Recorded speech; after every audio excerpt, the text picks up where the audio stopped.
So, in the last video, I kind of laid out the groundwork for the beginnings of what I call my light painting.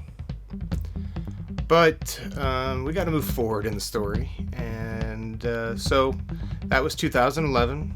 My camera, my Canon, was stolen for the second time. So, in 2015, my buddy Matt reached out to me and said, "Hey, I've got a couple Nikon bodies and a couple random lenses. You want to check them out?" Well, finally got some lenses and some cameras back. We were back to rolling. Let's go. Welcome to part 2 of Finding the Light. I'm Michael, and this is Midnight Canvas.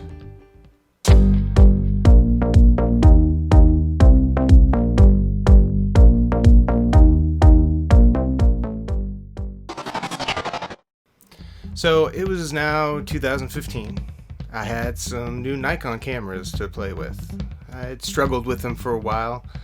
I kind of forgot how to use the camera, and switching from Canon to Nikon, the little bit of switching of this is here, this is there, those types of things. So it took me a little while to kind of figure those things out. And I used them kind of here and there for 3 years or so, but that spark of what I had found before hadn't really re-entered the atmosphere for me. I hadn't really gone down that path again. But it would eventually happen.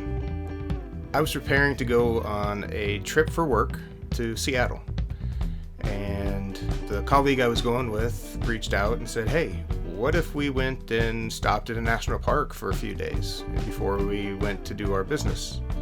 And I was like, "Well, that's an awesome idea. I'm totally in. Let's do this." And so we decided to go to Olympic National Park.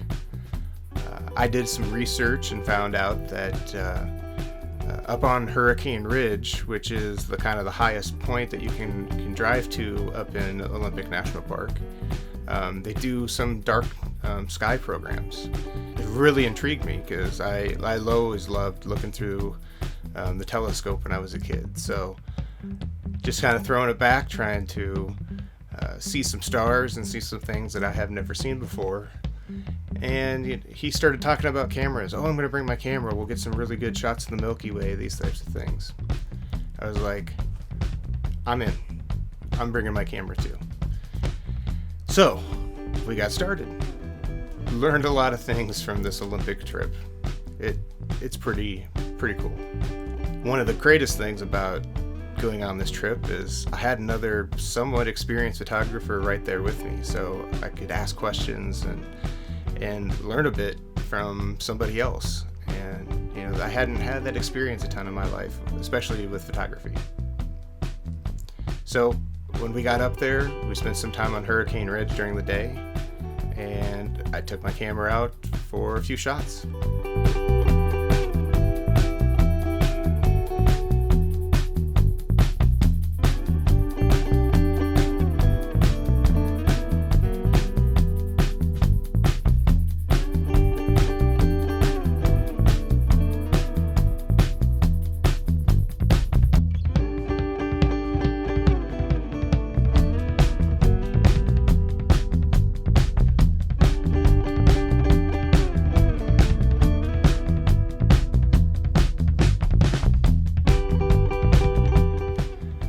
After spending some time up on Hurricane Ridge, we decided to drive out to the coast the next day.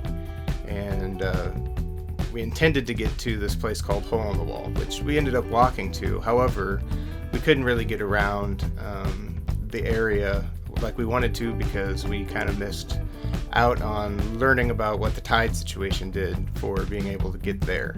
However, we had a wonderful time on the beach.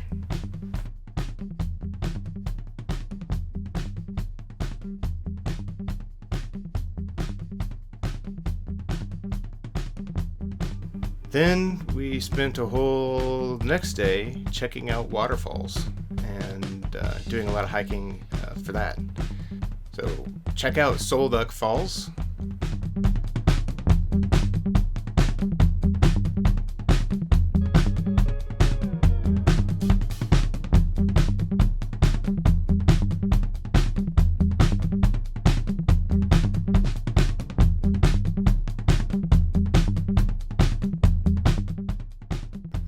Marymere Falls.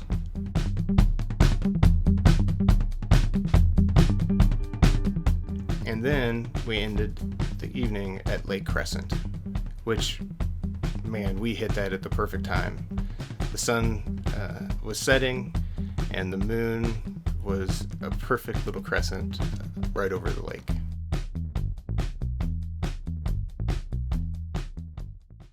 Then we finished up our time by heading up back to Hurricane Ridge, and we caught that dark sky program.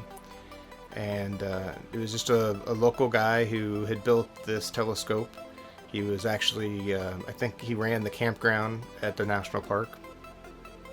And man, we saw all sorts of things. I wish I could have taken pictures through his telescope and been able to share those with you, but that was something we unfortunately were unable to do.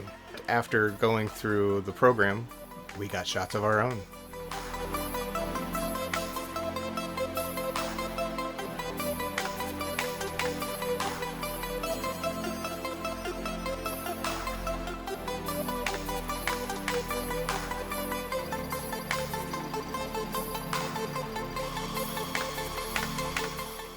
And before going back to Seattle, we were able to stop in a little town called Sequim, and they're known for their lavender fields. And so we spent some time taking photos of the lavender and some little fun bee critters.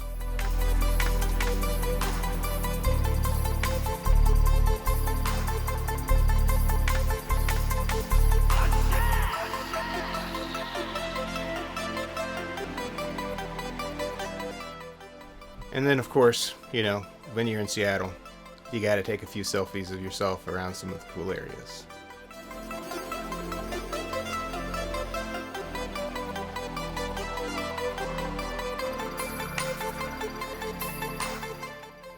So if my Canon experience, my first camera, was kind of the foundation, this Olympic journey was really kind of the next spark that I needed to continue on my journey. So 1 month later, in August of 2018, my buddy Jordan invited me and my buddy Fedge down to his family's cabin. We didn't have much for lights on us. I had my camera. But you know, we were kind of doing the camping thing. Always loved doing that stuff. Love camping. And so we just used the camping lights that we had on us. Headlights, lanterns, things like that. And well, I still didn't know how to focus my camera, especially at night. However, we did get these shots.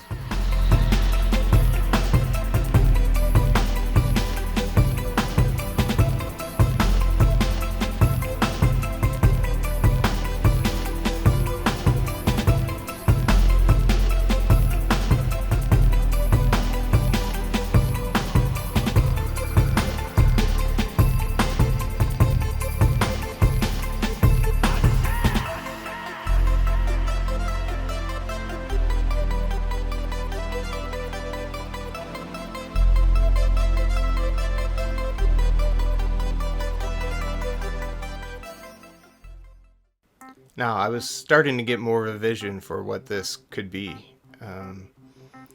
You know, obviously long exposure, being able to use lights. And so a month later, my buddy Jordan and I went to Colorado. And the focus of that trip was, you know, more about going to a concert, but we did some camping. We got a nice hike in and saw some beautiful areas and saw some fauna and some animals, and got a few shots through that.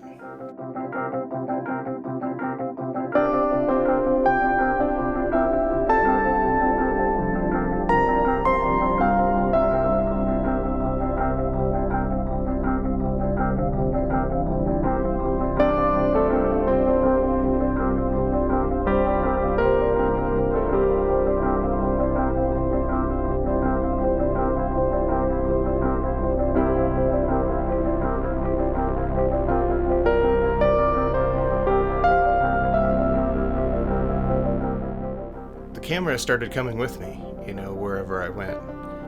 And one of the cool things about Colorado is you get to see a lot of the sky, especially at night. So I spent a lot of time using, my little remote that I had bought, and programmed it to take interval shots of the sun going down, of the moon going down. So I got a bunch of photos of the sun and moon and made this little animation.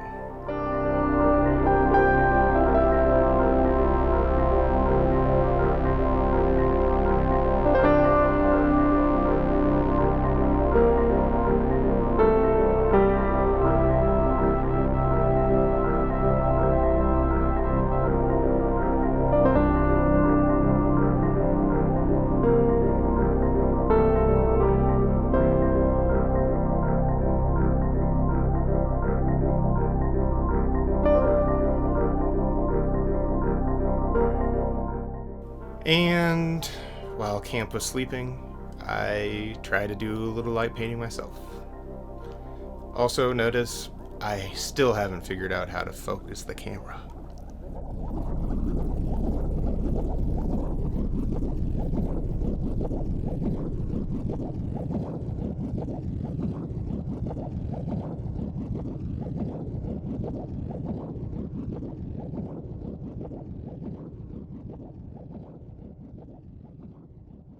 Now, these images are quite a mess, there's no lie there. But I want to, really enforce the fact that this was experimentation. I didn't know the answer. I was still not a great photographer yet. It was still pretty early in my journey. But I want to impress the value of exploring, experimenting, and failing. Because I was able to fail and take these shots, I was able to see them later and make some micro adjustments in my head. Like, oh, I need to do this better, or I need to do this. I knew I needed to learn how to focus at night, so I did a lot of research on how to accomplish that. And once I did the research, it started to click. You'll hopefully see that in my later work, that hopefully it looks better. But I also knew that the camping lights that I was using were not great. I needed to upgrade that as well. And so I needed to take some steps. So once I put all the work together, you'll hopefully see in the next video that all this failure and all this experimenting and all this trial and error that I did was not for nothing. It helped me grow and keep moving forward in my photography journey. And on the way back from Colorado, I had this vision brewing of what I wanted to do with light painting. Did I even know it was named light painting yet? No, not a clue. But I knew there was something about moving lights and long exposure photography and changing what reality was. Kind of showing something that's not really real, but can also exist in reality as well. And that's all you need. You need to have a vision and know what you need to work on. Those two things are priceless.